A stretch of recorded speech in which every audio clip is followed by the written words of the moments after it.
শুকুৱাই থোৱা আমখিনি ৰ'দৰ পৰা লৈ আহিলোঁ 4-5 ঘণ্টামান লাগিল একেদিনেই শুকুৱাই ল'লোঁ ষ্টাৰ্টিঙৰ পৰা মই যেনেকৈ কৰিছিলোঁ গোটেইখিনি মই আগৰ ভিডিঅ'ত দি ৰাখিছোঁ পাৰ্ট 1 ভিডিঅ'ত দি ৰাখিছোঁ মানে যিটো ফাৰ্ষ্ট ষ্টেপ হয় সেইটো মই দি ৰাখিছোঁ এতিয়া ছেকেণ্ড ষ্টেপটো ফাইনেল যিটো হ'ব আচাৰটো এইটো অলপ শুকান হ'ব ইয়াত তেল কম দি পেলাই বনোৱা হয় এই আমখিনি মই এতিয়া শুকান এখন থাল লৈ লৈছোঁ এইখিনি এনেধৰণে শুকাব লাগিব খুব বেছিকৈও নহয় আৰু খুব কম শুকালেও নহ'ব ধুনীয়াকৈ শুকুৱাই ল'লোঁ আমখিনিতে হালধি নিমখ আৰু কেঁচা জলকীয়া দিছিলোঁ সেইখিনি মই আগতেই দেখুৱাই দিছোঁ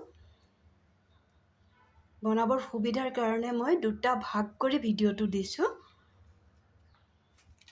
যাতে আপোনালোকৰ বনাবৰ কাৰণে সুবিধা হয় মই এনেকৈ বনাওঁ বুলি আপোনালোকৰ লগত এনেকৈ শ্বেয়াৰ কৰিলোঁ এতিয়া মই তেলখিনি গৰম কৰি ল'ম আমখিনি উলিয়াই ল'লোঁ এটা থালিত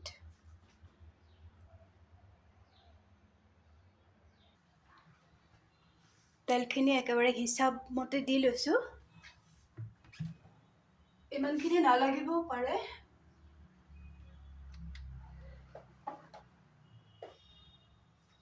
তেলখিনি ভালকৈ ধোঁৱা ওলোৱা অৱস্থালৈকে মই গৰম কৰি ল'ম আৰু এতিয়া তেল গৰম হৈ থকা অৱস্থাতে ইয়াতে দি দিম হিং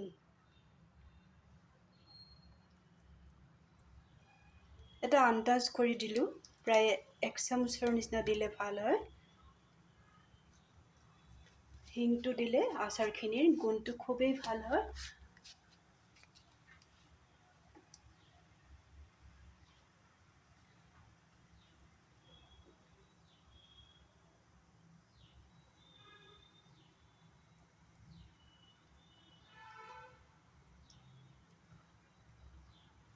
হিংখিনি গলি যোৱালৈকে গৰম কৰি ল'ম তেলখিনি হিংখিনি গলি গৈছে এতিয়া তেলখিনি ঠাণ্ডা হওক এতিয়া মই মছলাখিনি ভাজিবৰ কাৰণে এখন টাৱা দি দিলোঁ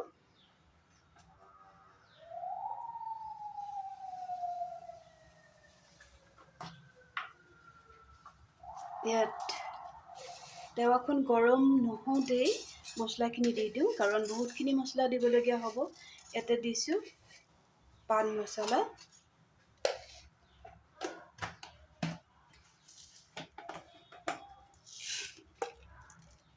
কম পৰিমাণে গোটা ধনিয়া টাৱাখন গৰম হৈ গৈছে এতিয়া গেছৰ ফ্লেমটো অলপ কমাই দিলোঁ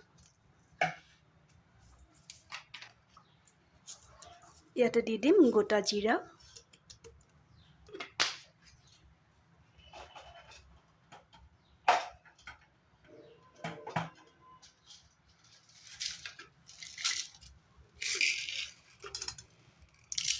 অলপ দি দিম জালুক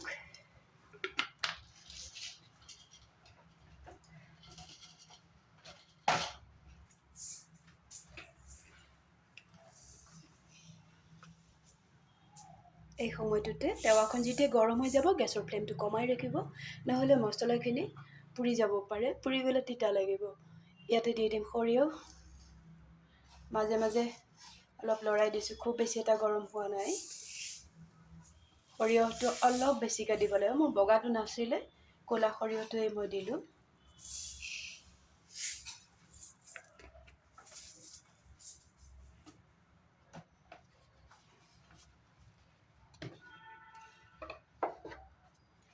ইয়াত দিলোঁ পান মছলা গোটা ধনিয়া আৰু সৰিয়হ দিলোঁ ইয়াত আছে একেলগে মিলাই থোৱা আজৱাইন আৰু মেথি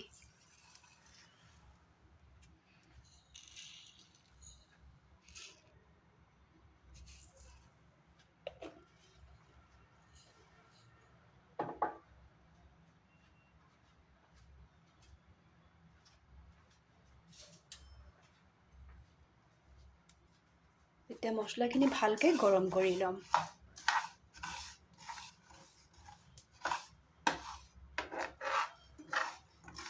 জাষ্ট গৰম হ'লেই হ'ল খুব বেছিকৈ ভাজিব নালাগে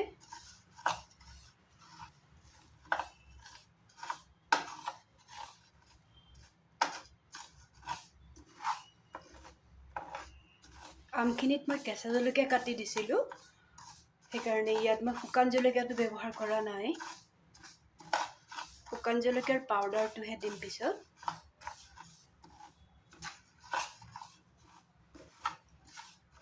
এনেকৈ এইখিনি গৰম কৰি ল'ম। গৰম হোৱাৰ পিছত মই এইখিনি আকৌ ঠাণ্ডাও কৰি ল'ব লাগিব, তেতিয়াহে মই মিক্সিত দিব পাৰিম।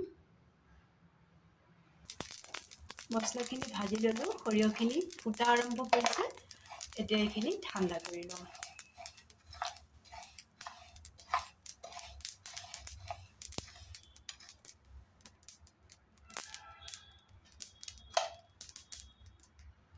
এইফালে আমখিনি ৰেডি কৰিয়ে লৈছোঁ।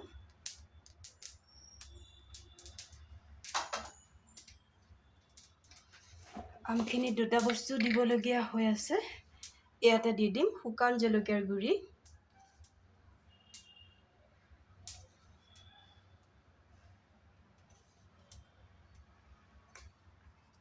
হালধি পাউডাৰ আৰু দিব নালাগে। ক'লা জিৰাটো ভাজি দিব নালাগে, ক'লা জিৰাটো এনেকেই দিব পাৰিম। এইখিনি অলপ হাত দি প্ৰেছ কৰি দিম। এনেকৈ লৈ এখন হাতেৰে ভালকৈ এনেকৈ প্ৰেছ কৰি দিলেই হৈ যাব।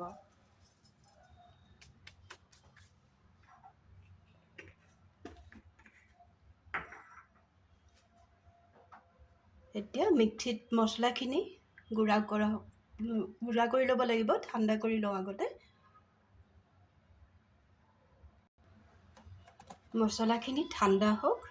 ইয়াতে অলপ ভিনেগাৰ দিম। আগতেও দিছিলোঁ, কেঁচা যেতিয়া কাটিছিলোঁ আমখিনি তেতিয়াও ভিনেগাৰ দিছিলোঁ। এতিয়াও অলপ ভিনেগাৰ দি দিলোঁ, যাতে আচাৰখিনি বহুত দিনলৈ ভাল হৈ থাকে। এই ভিনেগাৰটোৱে ব্যৱহাৰ কৰিব।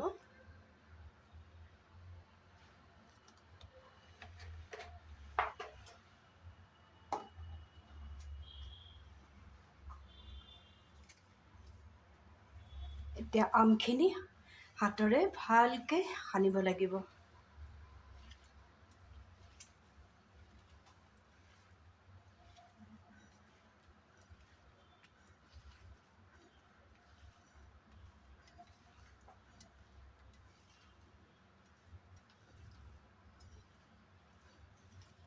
তেলখিনি গৰমে গৰমে ঢালি নিদিব। তেলখিনি যেতিয়া গৰম কৰাৰ পিছত ঠাণ্ডা হ'ব, তেতিয়াহে অলপ অলপকৈ দি আমখিনি এনেকৈ সানিব লাগিব। হাতেৰেই সানিব লাগিব, হেতাৰে সানিলে নহ'ব।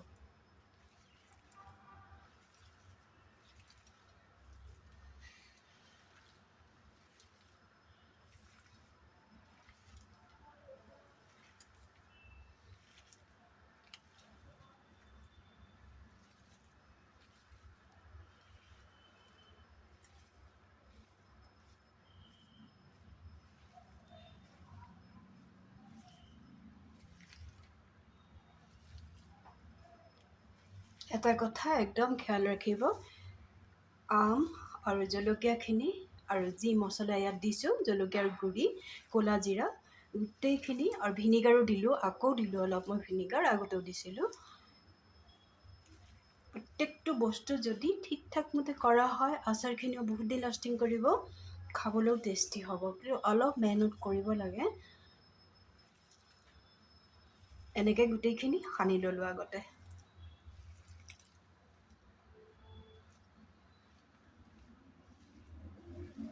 যিমান জোৰ দিয়ে নাসানক, কিন্তু আমখিনি ভাঙি নাযায়। এনেকুৱাই গোটা গোটাই হৈ থাকিব, এনেকুৱাই গোটা গোটাই হৈ থাকিব, আমখিনি ভাঙি নাযায়।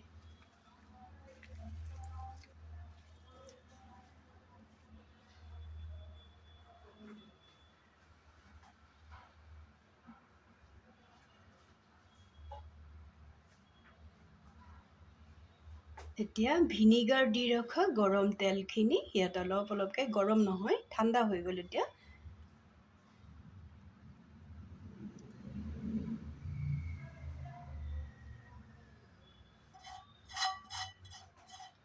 আমাৰ হাতেৰে ধৰিব পৰা অৱস্থা হৈ গ'ল যেতিয়া, নিশ্চয় ঠাণ্ডা হৈ গ'ল।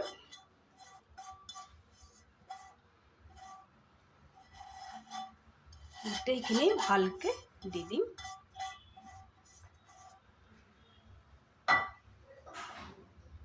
এতিয়া মছলা নিদিয়াৰ আগত আকৌ এবাৰ সানি ল'ম। তেতিয়া আমখিনিৰ গাত তেলটো লাগিব। কিমানখিনি তেল দিলোঁ দেখিলে এইটো। তেলখিনি যে একদম ডুবাই ৰাখিব লাগিব এনেকুৱা কোনো কথা নাই। আমৰ শুকান আচাৰ বনাবলৈ হ'লে এনেকৈয়ে দিব লাগিব। অলপ পিছত এই তেলখিনি আমখিনিয়ে শুহি ল'ব। সেইকাৰণে এইটো সময়তে দি দিলোঁ। আকৌ ইয়াত শুকান মছলা পৰিবই। তেতিয়া যিকণ তেল দিছিলোঁ গোটেইখিনি টানি ল'ব। এতিয়া কিছু সময় এনেকৈ ৰাখিম। মছলাখিনি বোধহয় মোৰ ঠাণ্ডা হৈ গৈছে। এতিয়া মিক্সিত পাউডাৰ বনাই ল'ম। পাউডাৰ মানে একেবাৰে পাউডাৰ নহয়, আধা ভঙা কৰি ল'ম। ঠিক এনেকৈয়ে কৰিব, কিন্তু একদম বুজিব পৰাকৈ ধুনীয়াকৈ দেখুৱাই দিছোঁ।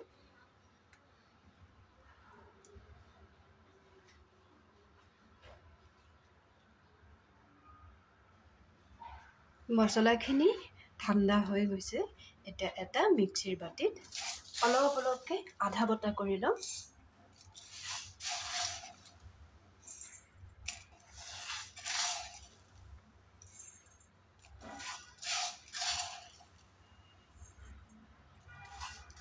এইটো সময়ত একদম পানী নলগাবই, হাততো পানী নলগাব। তাৰ আগতেই হাতখন ভালকৈ ধুই ল'ব।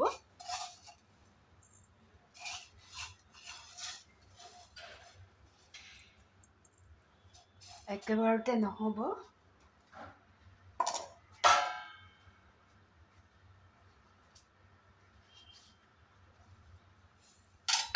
এইখিনি এতিয়া ভালকৈ আধা বটা কৰি ল'ম।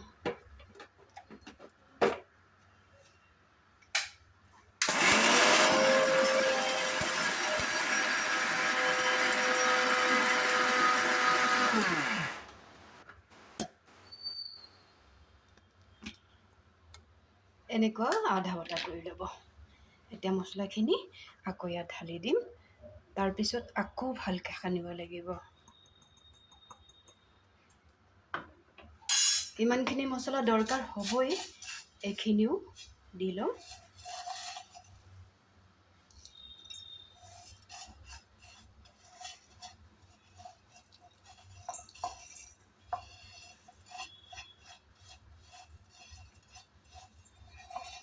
ইয়াত মই কোনো চিক্ৰেট ৰখাই নাই।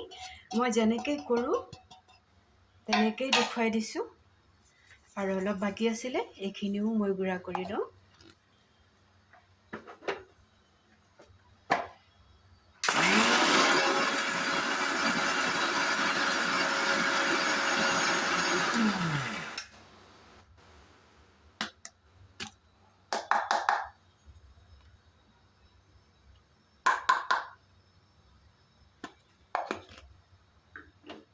এতিয়া গোটেইখিনি মছলাৰ সৈতে আমখিনি সানিব লাগিব।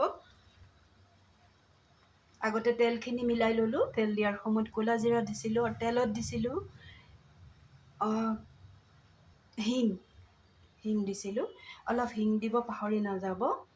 ইয়াতে আৰু এটা বস্তু দিবৰ কাৰণে মোৰ বাকী আছে, সেইটোও দিম। এতিয়া মছলাৰ সৈতে আমখিনি এনেকৈ মিলাব লাগিব। একদম গাত জোৰ দি ভালকৈ মিলাব লাগিব, নহ'লে আমখিনি খাবলৈ টেষ্ট নহ'ব।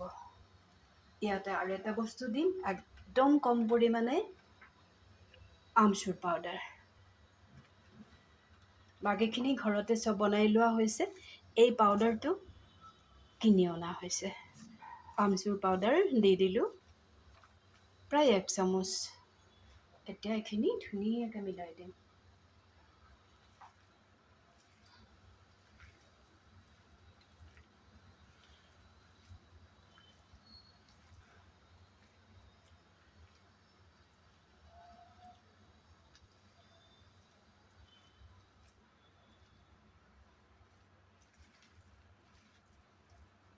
ইয়াত আৰু ভুলতো তেল নিদিব। ইমানখিনি তেলেই যথেষ্ট।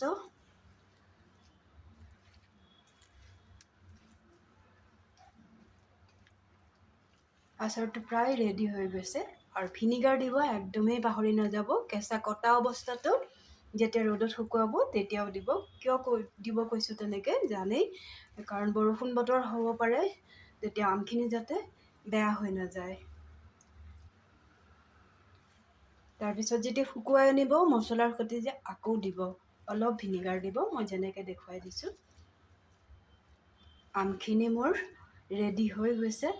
এইটো অৱস্থাতে খাবও পাৰিব, কাৰণ আমখিনি ধুনীয়াকৈ শুকুৱাই অনা হৈছিলে। কিন্তু মই এইখিনি 2-3 দিন ভালকৈ ৰ'দত দিম। ৰ'দত দি এটা আইনাৰ বৈয়ামত ভৰাই ৰাখিম। বহুত দিন লাষ্টিং কৰিব।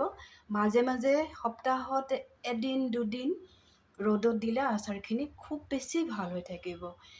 আমৰ আচাৰৰ, এই শুকান আমৰ আচাৰৰ ৰেচিপিটো তেল কৈ দিয়ে। কেনেকুৱা লাগিছে, ভাল লাগিছে এনেকৈ বনাব। এতিয়াতো কেঁচা আম পাবই, আমাৰ ইয়াত প্ৰায় হৈ গৈছে। এনেকৈ আচাৰখিনি বনাই বহু দিনলৈ থৈ দিব। ভাত ৰুটি চবৰে লগতে খাবলৈ ভাল লাগে, এনেও ভাল লাগে। এনেকৈ বনাব, খুব বেছি টেষ্টি হয় আচাৰখিনি। যদি মোৰ এই ৰেচিপিটো ভাল লাগে তেনেহ'লে বনাব, কমেণ্ট কৰিব পাহৰি নাযাব। আৰু যদি মোৰ চেনেলটো ছাবস্ক্ৰাইব কৰা নাই, কৰি দিব। আৰু ভাল ভাল আচাৰৰ ৰেচিপি লৈ আহিম। চব সময়ত মোৰ লগতে থাকিব। ভালে থাকিব, সুস্থ থাকিব। তেনেহ'লে আজিৰ কাৰণে ৰাখোঁ।